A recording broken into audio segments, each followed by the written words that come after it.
Hello and welcome to the Women Fantasy Authors YouTube channel. I'm your host, Janet Hinker, and today my guest is Catharina Steel.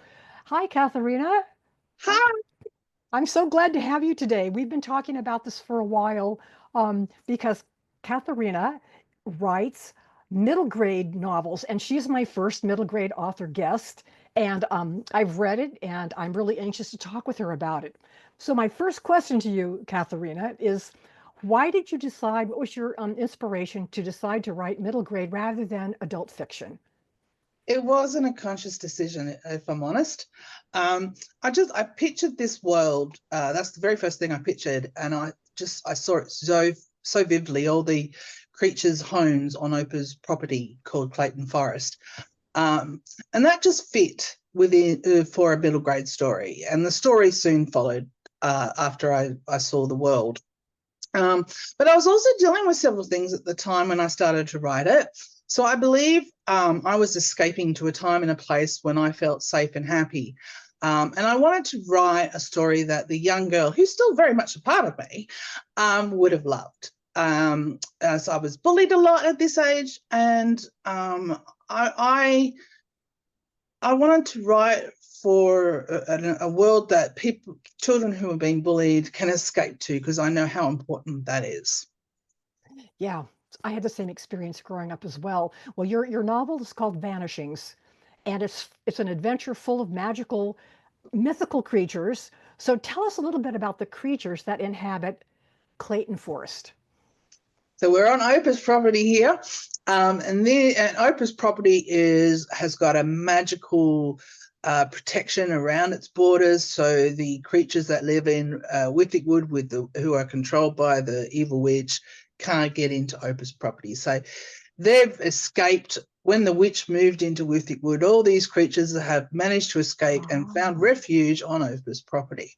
So we have, fairies who live in a treetop city on his property, and there's Jenny, another fairy who lives at a ground level in her house, which is actually carved out within the trunk of a tree. And then there's Wilbur. He's a kid gnome, and he lives in a gnome red-capped mushroom village on the property. And Whitney, she's a creature witch, and she lives in an old knee-high boot. And Mort, he's this kind and caring goblin who is trained in multiple martial arts. He and three goblin friends, Celia, Petro, and Gunther, teach the children go bite, which is a goblin style of martial arts. Mhm. I love, it's one of my favorite things about the book was not only the creatures, but their habitats and how they were described and where they were living and it was all part of nature. And that was really a delightful part of the book. Um, Now Tilly and her cousins are sent to study with Opa, who is the family teacher and wizard, if I'm understanding correctly. So tell us a little bit more about him and his history. Okay, so Opa is actually a nickname. Opa is the Dutch word for grandfather. So his actual name is Pete Ancelot. He is 287 years old. So he grew up in Ostend, which is in Belgium, but he grew up there in the mid 1700s, and at that time, Ostend was part of the Austrian Netherlands, which is now Belgium. But the word Netherlands actually means lowlands, and it isn't part of the country called the Netherlands. Just to clarify the difference there. So Oprah is this powerful human wizard who Okay. believes that children should be taught at least some basics of self-defense. So this is something that all the children who come to stay with him during the summer break will learn. He is also skilled with potions. But his focus is mostly on health and extending one's lifespan, which is how he has lived for such a long time. Oprah's notable talents are also teleporting and speed walking, which you actually read more about in the novella that I've written called Magical Pete, which is Oprah's origin story. I So love the quick walking part. I love yeah, that piece of it because I had never read a magic like that before. I it was just one of those things that I just went, that's part of his magic. But it's sapping, you know, like so speed walking, it uses a lot of energy. Even because the ability to cover ground at such a fast speed. Hmm. But at the same time, you think about it, if you were to run a distance like that, you would get tired afterwards. And so it made sense that using that kind of magic to be able to do that would also tire you out. And with teleporting, one of the reasons why he doesn't use that much is because that's also Ah, exhausting. But the other thing right, is you need to be able to picture the place where you are teleporting to. So there's limitations to distance of how where you can teleport to, in that it has to be relatively close by. But also, right. if he hasn't been there before, he can't picture it. So therefore, he can't teleport to that place. Yeah, that makes sense. Okay, well, the story, our our heroine is Tilly, and she goes there to study with Opa for the summer with her two cousins, and they sneak into the Withic forest where they're not supposed to go, and they're told not to go there because it's dangerous. Can you tell us why they're in danger by going into the forest? So I mentioned earlier that the witch moved in there and she controls the creatures who live there. And you know, and the ones who didn't want to be controlled by her fled for their lives. So you've got, you know, bears in there, you've got were-dogs in there, which is similar to werewolves, but different colouring, basically. Think of the tri-dog kind of colour. And you got, you know, snakes, and there's goblins who the witch is working with. There's also some elves that are there who she's working with. So if the children are going to go into this forest, the witch is going to be aware that they've entered her forest because she's got sort of like an alarm on her property, which tells her that somebody's come onto into the Withic word, and she and these are not welcome. Like these are people are against her. So she's going to be tracking them. She's going to be sending creatures after them.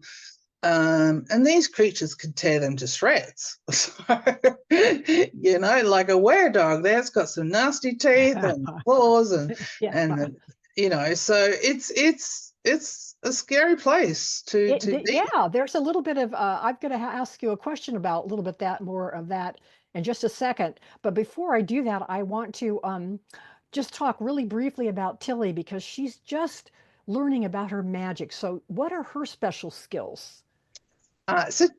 Tilly's main magical talent is seer magic, which is the ability to see past, present, and future.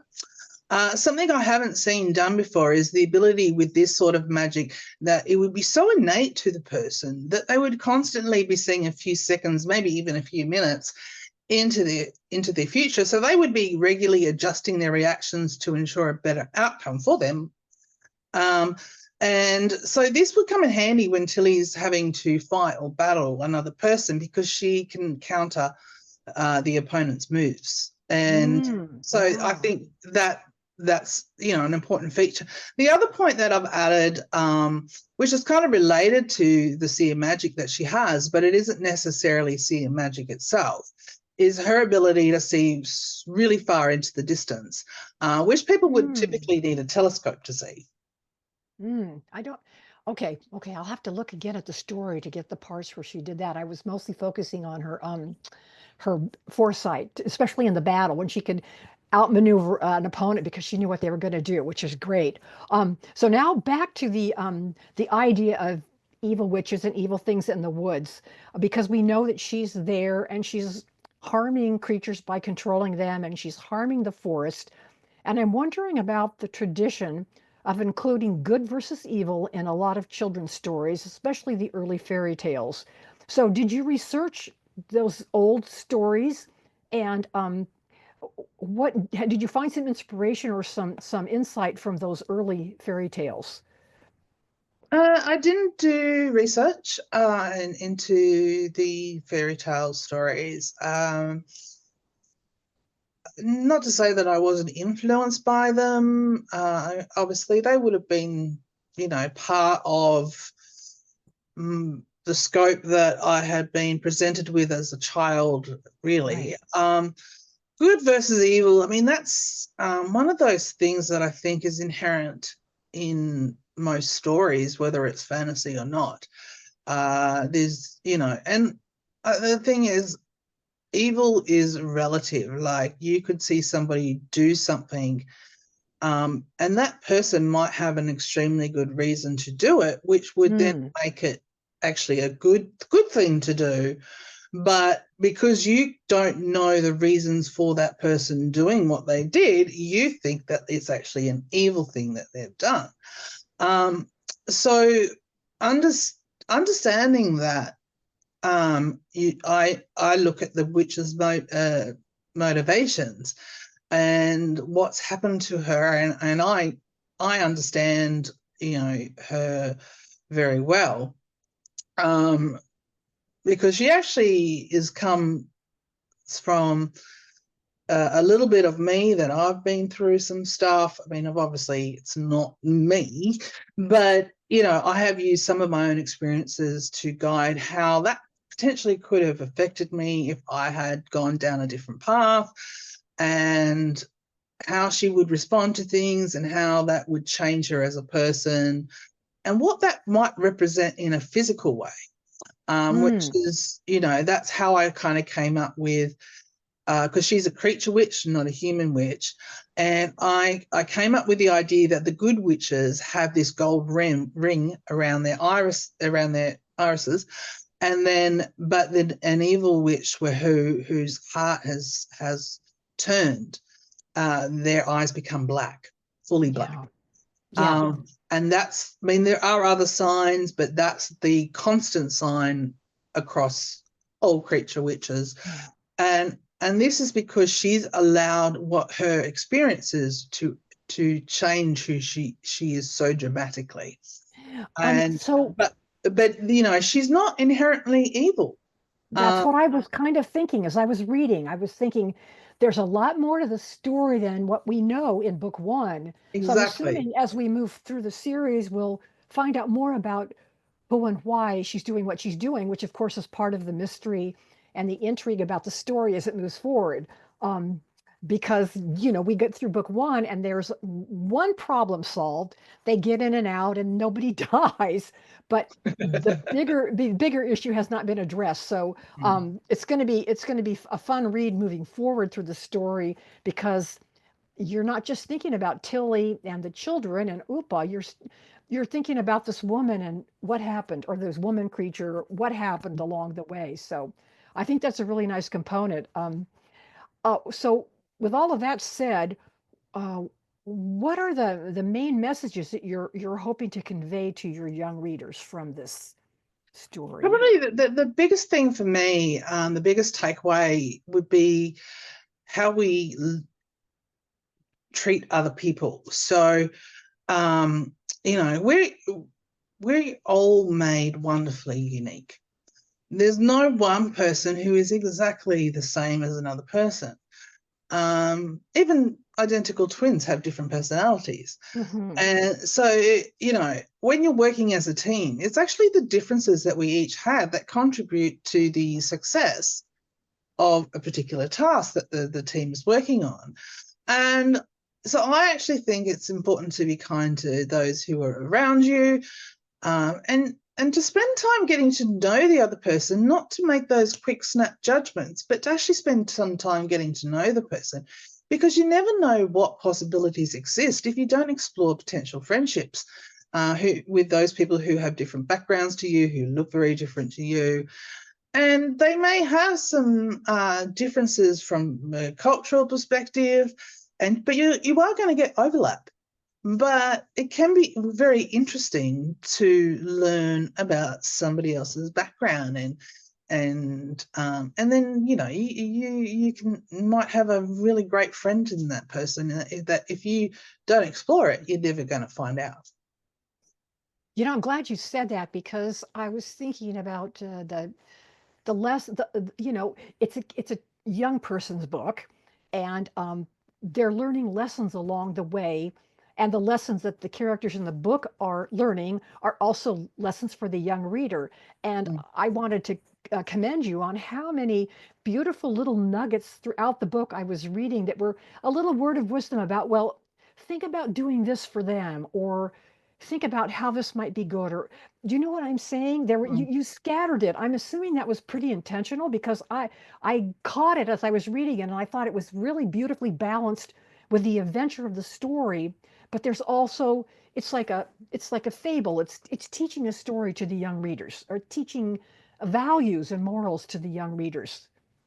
There's some definitely some things in there, and I think, again, my own experiences have made those particular things quite important to me. Um, but I didn't force it, and I think that's probably a big key, is that I allowed the story to develop quite naturally. Hmm. But in the editing process, you kind of realize you've got these little things throughout the story. So then you draw them out a bit more.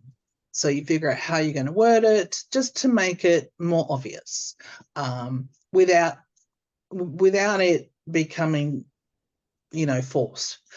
So I did quite purposely draw out those elements, and I did stop and think, with the help of my book coach. She was brilliant, Mm. actually. She really helped me to level up my writing. But she was the one who kind of explained how to do that to me, and that's how I now have gotten much better at pulling these little bits out. And that resonate very well with me. So I think I'm able to do it more naturally because they are such an important, some important points to myself. Yeah, yeah. All right, I'm going to just stop right here, and I want to share your information so people know where they can find out about you and your book. And there we are. So I see you've got your social media and everything over there, and you also have is that right? A prequel. That's the other books that I read, Magical Theater. Magical Pete. Yeah, and so when people get this, they're going to probably want to go back to the prequel because that's a really really great story. It's a standalone. It's a really wonderful standalone, but it would also be nice to read that in conjunction with this. That's one of the reasons I wrote it. It is very relevant to the series because it does give Oprah's original, like his origins. So, and Oprah is quite an integral part of the story. And so understanding his magical limitations is really sort of explored a lot more in this novella.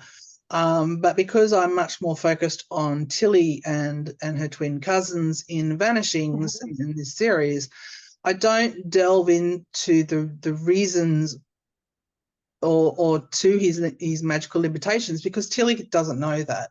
So therefore, because I'm writing from her perspective, I can't bring that in a natural way. So this, there's hints there, but that does kind of give you much better understanding of who Oprah is, and Yeah, you know, and it's fun. it's fun. It was a very very fun story. I enjoyed them both a lot. Did you have a favorite character in I do. Vanishing? In Vanishings, Oh, yeah. Look, one I have two, probably the creature characters. So Mort is a good I love goblin. He's I one of my. love Mart. He's just this kind and caring, person, creature, and he just is always there for his friends, and Yeah. he's also plays an important role because he's so experienced and skilled with battle and all that stuff. Hmm. So, there's that. But I also adore Wilbur because he's got this stutter sort of Oh, Wilbur. speech Yeah. impediment, and it's just sweet. And It's he wants to be part of the group so much. yeah. It's very sweet. I enjoy. Yeah. I mean, all those little details were really, really a nice addition to the book. I really enjoyed all of that. So I want to ask you, we're getting close to running out of time. So I want to ask you what you're writing now and when we can expect more books in the series. Okay, so I actually drafted this originally as a trilogy, but because of the rewrite that I did on Vanishings, and what I have learned, the second book that had originally been in the series has now been split into two. Mm, I've got so much more material to work with now. I've got a much stronger idea about what I'm doing as a writer. So there's 4 books in the series, and they're mostly drafted already. I'm going back in and editing to update the second book, which my working title is Where Dog Curse. So I've nearly got this one ready to go to an editor, but I'll probably have another few more months where I'll just, work on it myself. But I hope to have that ready to go by the end of the year. good. Obviously, publishing timeframe from that. Yeah. So people can go to the website that we just shared, and I'll also put the information under the video when I post it, so they can go and sign up for your newsletter to keep up date with where you are in the process. And before we close off, I want people just tell us a little bit about you, where you live, and who is Marjorie. Marjorie is my gorgeous, sweet, sweet greyhound. She's a rescue technically. Mm, I adopted her when she was 18 months old. She comes out of the racing industry. Uh, mm, she, along with her whole litter, when they were doing the training to get them ready to race, they would just play instead of racing. They would just play. So her whole litter got put out to be adopted by people like me, which means that she's got no injuries. Her teeth are still in pretty good oh, nick, good. and she's just this little treasure. It took her a bit to. She would just stand there shaking at first. So it took her a little bit to feel safe, and now she's just this happy little thing, and I love seeing it when she does a happy dance, and she's also started to bark a bit more and express herself, Ah, so that's really exciting. that's good. Yeah, she's coming out of her shell, She kind of is. She's like doing. mom. Makes mum very happy. I hear the bark, I actually get happy. And tell us where um, you live. Tell so us where you I live. I live in the southwest of Western Australia. It's about 2 to 3 hours drive south of Perth. Okay. Perth being the city of Western Australia. Yeah. The climate here is close. It's not quite Mediterranean, but it is closer to that. Yeah. So it's a pretty good climate, as far as place to live. It's a beautiful. I live on the coast, so I It's, can walk to the yeah. beach. The We're pictures also I've seen close are to beautiful. forests, Yeah. hiking, and there's quite a lot of things that are down south here. So we've got a lot of wineries if you're into that. Oh, yeah. Uh, some really high quality wineries actually, Oh, and a lot of them have restaurants as well, which is quite fine. A lot of them are quite fine dining, but certainly high, usually the quality food that you're going to get. wow. It So sounds, yeah, it's a sounds great pretty place to good, live. Katharina. Yeah. Well, Katharina, I'm going to close it up. And I want to thank you so much for talking with me about the Thank you for book. having me And on. oh, I forgot one last question for those of us that are grandparents and might not totally get what ages middle grade covers. So we know if we're going to buy these for gifts for our grandkids or for our kids, what ages are we talking about? So this book is suitable for 8 through to 12-year-olds, but Okay. I've had a lot of readers come back and say, you know what, this is like one of those reads, like people enjoy the Harry Potter books even when they're adults. And they've come Absolutely. back and basically said, I just enjoyed this because it reminded me so much the books I loved as a child. Absolutely. Yeah. Yeah, so everybody can enjoy it, but I just wanted people to understand because I don't normally read middle grade, and it was interesting to compare that to adult fiction and just thoroughly enjoy it And that's anyway. also, So, I think that is, in Australia, we don't use the term middle grade. oh, what do you? It's, Yeah. so It's just Mm. children's books here, and so I have to, like, when I say middle grade here, they kind of look at me and I'm like, it's for Right. 8 through 12. Got it. Yeah, right, right. Okay, well, now that we're clear on that, you've got her information. Please follow and check her out. And if you like what we're doing here, please like the channel. You can sign up so you get notifications when I post new interviews. Katharina, again, thank you so much. It was wonderful talking with you, and I look forward to seeing more books in the series. Thank you for having me on, Janet. Yeah, Appreciate thanks it again so for much. coming. All right, bye-bye. Bye.